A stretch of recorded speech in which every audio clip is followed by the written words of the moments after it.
June 29, but still, June pa man gyapon. So, hatagan na to chance, or hatagan na to, nga ang ato ang mga i-remind sa matag-usan nato that we are lucky na naatay mga tatay. We are blessed na atay mga tatay. I'm sure kada usa nato natay mga tatay. Sakto-sakto. Sakto nata tanan mga tatay. So ato silang pasalamatan. We are not here without a father. Wala ka dili kung wala tay amahan tungod kay sperm cell ug egg cell mag-unite din na sila. Sumo nang kita nata dinhi nga kalibutan. So, naay tulo ka responsibilidad ang mga tatay. So, sa mga tatay ni, numdumi ninyo. Salamat kay naghandagan ang mga tatay nga akong nakita. Naay tulo ka responsibilidad ang mga tatay. Base ni sa akong nakita dito. Una is protector. Sa man ang protector? Atong mga tatay, amoy nalingkamot nga nagprotekta nga dili tama kana pang walay makapasakit sa atua. So, kimo na una nila nga responsibilidad sa tatay. Ikaduha, provider. Wala sila, ang mama naman na mo ang nag-provide doon, pero usa sa responsibilidad sa mga tatay, mo ang mahatag na kita mapakaon sa ato nga pang-adlaw-adlaw. Ikatulo, sila usab mga disciplinarian. So, ay mo katingala kung ang mga tatay stricto, pero unya masabtan nato unsang klaseng tatay ang mga naata.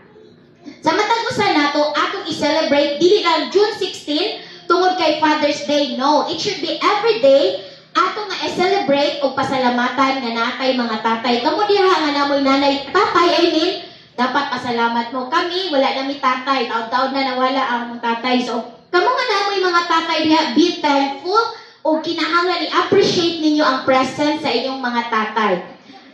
The Bible, sa gibasa sa ato ang text ganina, nagtudlo nato nga ang amahan dili daw muhatag ato tro basa sa Luke 11. Basahan na to ha. Ako troon din ha. Luke 11 to 13. Nag-ingon anhi. Would any of you who are fathers give your son a snake when he asked for fish? Naapay mga amahan nga sabihan nangayo ang anak og isda, gitagaan mo halat. Kaya asa sa kamot nga mga anak nga nangayong isda o suwa na lang man. Yatagan mo snake. Wala, no. Anak ka mahigugmaon ng tatay na, or would you give him a scorpion when he asked for an egg? Kung nangayon mong itlog pa, gusto ko mo kaong itlog na turtaon sana. Gitagaan ba daw mong scorpion? So, wala man siguro dili. So, swerte ka, ayo ta, ingon din he. As bad as you are, you know how to give good things to your children. Bisan ang mga tatay, dili mga perfect, apan sila nagpangga sa ilang mga anak. Siguro makarelate ta di ana. So, kanina, higayon karon akong ginahangyo nga ang tanan nga mga tatay, mga sa front, o paliho ko butang ko tanan nga tatay na mo. Paliho diri ka sa front, mo lingkod, alang sa ato ang sunod nga program.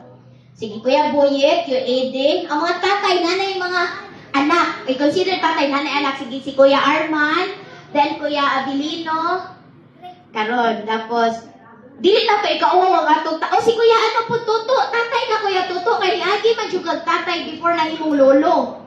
Tapos kinsa pa ay na mudritso mong lolo amo ni Agi tatay. Imposible jud na. Alam mo buat sila akras na sila gawin. Akras na sila gawin. Ay idikit lang sila. Okay, na koy usa ka may.